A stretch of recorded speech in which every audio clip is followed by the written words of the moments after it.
5월 9일 월요일입니다. 오늘 새벽 우리에게 주시는 하나님의 말씀은 마태복음 3장 13절로 17절까지의 말씀입니다. 이때 예수께서 갈릴리로부터 요단강에 이르러 요한에게 세례를 받으려 하시니 요한이 말려 이르되 내가 당신에게서 세례를 받아야 할 터인데 당신이 내게로 오시나이까. 예수께서 대답하여 이르시되 이제 허락하라. 우리가 이와 같이 하여 모든 의를 이루는 것이 합당하니라 하시니 이에 요한이 허락하는지라. 예수께서 세례를 받으시고 곧 물에서 올라오실새 하늘이 열리고 하나님의 성령이 비둘기같이 내려 자기 위에 임하심을 보시더니 하늘로부터 소리가 있어 말씀하시되 이는 내 사랑하는 아들이요 내 기뻐하는 자라 하시니라. 아멘. 우리는 지금 1장부터 4장까지 마태복음의 서론 부분을 살펴보고 있습니다. 혈통이나 다른 것으로가 아닌 약속으로 오신 예수님, 죄인들 속으로 찾아오신 그 은혜와 겸손함을 보았습니다. 그리고 예수님의 등장을 부담스러워했던 헤롯과 또 정작 경배했던 동방박사, 그리고 3장부터는 그 예수님의 오실 길을 예비하며 예수님을 소개하는 세례요한 등 예수님의 주변 사람들도 살펴보았습니다. 오늘 본문부터는 이제 본격적으로 예수님께서 등장하십니다. 13절, 이때에 예수께서 갈릴리로부터 요단강에 이르러 요한에게 세례를 받으려 하시니. 여러분, 이때란 어떤 때입니까? 아직 예수님께서 공생애를 시작하시기 전입니다.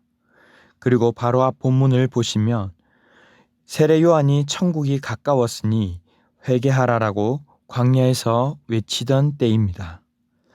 자기 뒤에 오실 그분을 소개하며 예수님께 모든 하이라이트를 비추던 그때, 나는 물로 세례를 베풀지만 내 뒤에 오시는 분은 성령과 불로 세례를 베푸실 것이다 하던 이때에 예수님께서 드디어 등장하신 것이죠.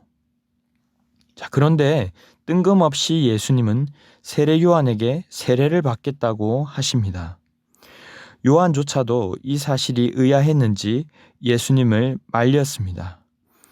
14절에 보면 요한이 말려 이르되 제가 당신께 세례를 받아도 모자랄 판에 예수님이 제게 세례를 받겠다고 오십니까? 하는 것이죠. 그렇습니다. 한창 소개했던 죄도 없으신 구원자이신 예수님이 죄인인 세례 요한으로부터 회개의 세례를 받는다고 하니 뭔가 시작부터 그림이 이상하지 않습니까? 그런데 예수님은 늘 이런 모습입니다. 화려한 탄생이 아니라 말구유의 연약한 인간, 그것도 아기의 몸으로 사람들의 존경이 아니라 질투와 경계를 받아 도망을 다니고 심판하셔야 할 분이 도리어 정죄함을 받고 대속물로 오신 것입니다. 섬김을 받아야 할 분이 오히려 종의 모습으로, 낮은 모습으로 섬기는 자로 오신 것이죠. 오늘도 예수님은 세례 요한에게 이렇게 말씀하십니다. 이제 허락하라. 이렇게 함으로 모든 의를 이루는 것이 합당하다. 여기에 이제라는 표현은 갑자기가 아니라 무언가 기다렸던 때가 되었음을 알려줍니다. 깜짝 퍼포먼스로서가 아니라 예전부터 구약에서부터 말씀하셨던 하나님의 뜻을 성취하기 위함이라는 것이죠. 그러므로 여기에서 말씀하신 의는 그저 어떤 율법을 이룬다거나 세례의 중요성을 단순히 보여주겠다는 의미가 아니라 우리를 구원하시려는 하나님의 구원의 뜻을 이룬다는 의미로 볼 수 있습니다. 예수님은 우리 대신에 죽으실 대속 제물로 오셨을 뿐만 아니라 하나님의 뜻대로 두 번째 아담, 온 인류의 대표자로 이 땅에 오셨습니다. 온 인류의 대표자로서 아담의 실패를 만회하고 회복시키실 분이셨기에 우리와 같은 모습으로 오신 것입니다. 고린도후서 5장 21절에는 하나님이 죄를 알지도 못하신 자로 우리를 대신하여 죄를 삼으신 것은 우리로 하여금 저의 안에서 하나님의 의가 되게 하려 하심이니라, 이렇게 말씀합니다. 그런 면에서 예수님께서 우리 죄인과 같이 세례를 받으신 것은 죄가 있어서가 아니라 하나님의 구원의 뜻을 이루겠다는 제스처인 것입니다. 요한도 뒤늦게 이것을 이해했기에 그는 기꺼이 예수님의 뜻을 받아들였습니다. 사랑하는 성도 여러분, 내가 어디에 서 있는가 보다 중요한 것은 내가 누구인가 하는 것입니다. 내가 교회를 얼마만큼 다녔고 이 정도 직분이니까, 또 이 정도 연륜이라면 대략 내 자리가 이 정도에 있어야 해, 이런 생각을 하는 순간 우리는 예수님이 가신 길과 다른 길을 걸어갈 수 있습니다. 오직 주님의 뜻을 이루는 일에 초점을 맞추시기 바랍니다.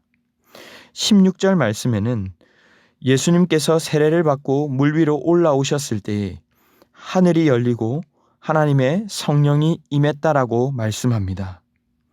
예수님은 주님의 뜻을 이루고자 모든 것을 내려놓으셨지만 오히려 하나님은 그런 예수님을 세워주시고 인정하십니다.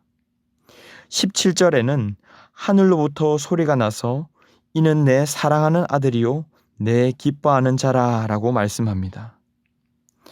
이러한 표현은 시편 2편 7절 말씀을 인용한 것인데 왕의 대관식에서 사용되던 표현입니다. 하나님께서 직접 말씀하시기를 참 하나님의 아들, 하나님께서 보내신 진짜 왕이라는 뜻입니다. 사랑하는 성도 여러분, 중요한 것은 내가 지금 어디에서 무엇을 하고 있는가 하는 자리의 변화가 아닙니다. 주님의 자녀에게 정말 중요한 것은 내가 누구인가, 하나님과 어떠한 관계에 있는가 하는 것이 우리 존재 자체가 중요한 것입니다. 그래서 오늘 예수님은 단순히 종교적 행위로서 세례가 무엇인가, 죄인들이 받는 세례를 내가 받을 것인가 말 것인가에 집중하시지 않았던 것입니다. 그저 사랑스러운 아들로서, 온전히 아버지의 뜻에 순종하는 아들로서 거기에 충실하셨던 것입니다. 사랑하는 성도 여러분, 우리는 어디에 우리의 초점을 두며 살아가고 있습니까? 우리는 종교 생활을 하고 있습니까? 신앙 생활을 하고 있습니까? 요즘 주님과의 관계는 어떠하십니까? 기쁘십니까? 사랑하고 계십니까? 왕이신 예수님마저 사역보다도 하나님의 뜻을 이루는 데에 집중하셨다면 우리는 어떠해야 하겠습니까? 서두에도 말씀드렸지만 이때는 예수님께서 공생애를 시작하시기 전이었습니다. 즉 아무런 사역을 시작하시지도 않았을 때였지만 아버지와의 관계가 충만했습니다. 우리의 직분이 어떠한지, 봉사를 얼마나 하고 있는지, 연륜이 어떻고 신앙의 연수가 어떠한지가 아니라 하나님의 아들과 딸로서 나와 하나님과의 관계가 어떠한지에 집중할 수 있기를 바랍니다. 그것은 결국 주님의 뜻 앞에 완전히 무릎 꿇음으로 성령의 충만함을 받을 때에 가능한 줄로 믿습니다. 말씀을 맺겠습니다. 당시 유대인에게는 우리보다 더 철저한 종교 생활과 율법, 관습이 있었습니다. 하지만 주님의 뜻에 순복하지 못한 채 정작 껍데기만 남아있는 이들에게 주님은 사역이 아닌 존재로서 말씀하셨습니다. 사역이나 자리가 아닌 주님과의 관계, 이 존재로 말할 수 있는 성도님들 되시기를 바랍니다. 겸손히 주님의 뜻 앞에 순종함으로 우리의 편견이 거쳐지고 성령의 충만함을 받아 주님을 기쁘시게 하고 사랑하는 자녀라 칭함받는 귀한 성도들이 되시기를 주님의 이름으로 축원합니다. 기도하겠습니다. 사랑의 주님, 감사합니다. 섬김을 받으셔야 할 주님이 섬김의 종으로 우리 가운데 오심을 감사하며 찬양을 올려드립니다. 귀한 본을 우리에게 보여주셨지만 아직도 여전히 교만하고 어쩌면 우리가 가지고 있는 아무것도 아닌 껍데기에 의지하고 있는 모습이 있지 않은지 오늘 말씀 앞에 비추어 봅니다. 직분이나 사역이 아닌 하나님의 자녀, 존재로 살아가게 하시고 주님께 온전히 무릎 꿇는 저희가 되도록 변화시켜 주시옵소서. 오늘도 주님의 뜻을 이루는 데에 저희의 삶이 사용되게 하실 줄 믿사오며 이 모든 말씀 존귀하신 예수님의 이름으로 기도하옵나이다. 아멘. 이 시간 함께 기도하실 때 주신 말씀을 붙들고 기도하시고 주간 기도 제목에 따라 부산과 민족과 한 주간 승리를 위해 기도하겠습니다. 이 땅과 민족을 긍휼히 여겨주시고 죄악을 회개하오니 용서하여 주시옵소서. 한 주간 하나님의 말씀을 깨닫게 하시고 순종함으로 말씀을 삶으로 경험하고 승리하는 한 주 되게 하여 주시옵소서.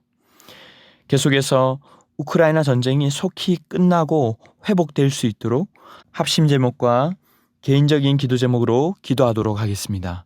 함께 기도하겠습니다.